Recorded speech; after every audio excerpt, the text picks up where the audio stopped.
Assalamualaikum warahmatullahi wabarakatuh. My name is Akbar Rizky Putra. Today I'd like to talk about something we actually do quite often, maybe even without realizing. It's about code mixing and code switching, two common features in multilingual society like ours.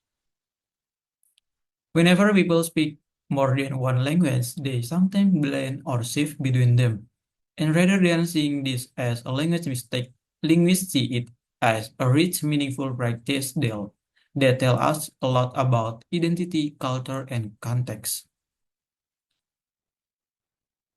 Okay, we start with code mixing.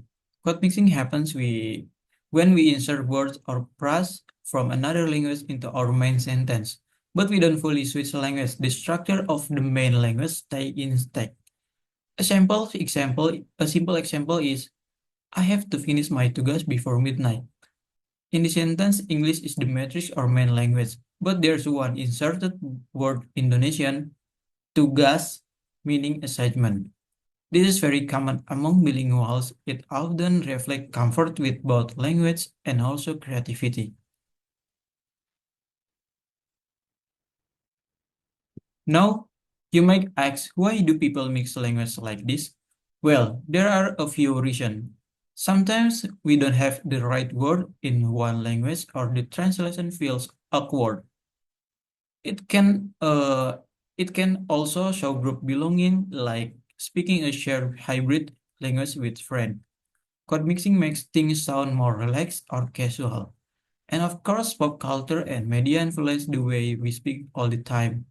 So it's not random, it's meaningful.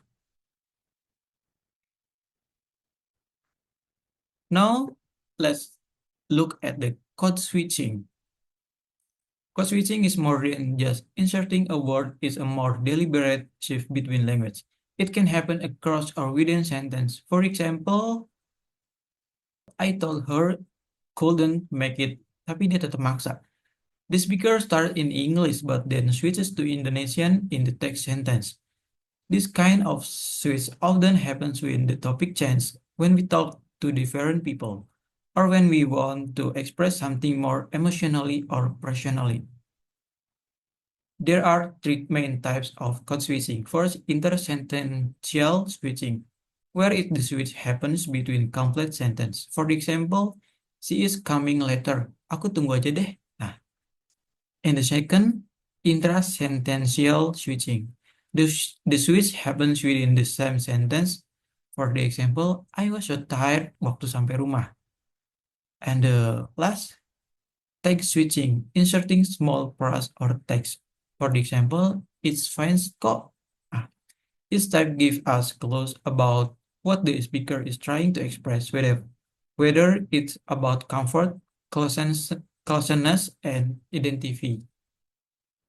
Each type gives us clues about what the speaker is trying to express, whether it's about comfort, closeness, and or identity.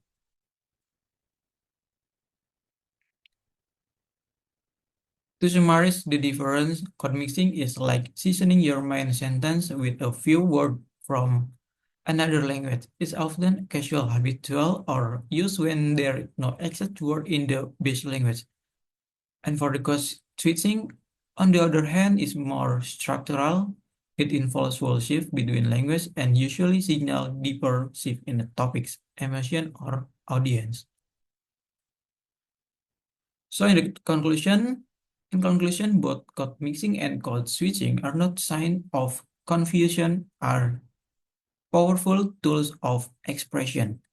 They show us how language is not just a system, it's a personal, culture, and flexible. Through this practice, people navigate their identities, express emotion more precisely, and connect with different community. As bilingual or multi as bilingual or multilingual, our ability to mix and switch is actually a form of linguistic strength, and it's something worth appreciating. Thank you for listening. I hope this gives you a clear understanding of how language works beyond the textbook and how it reflects who are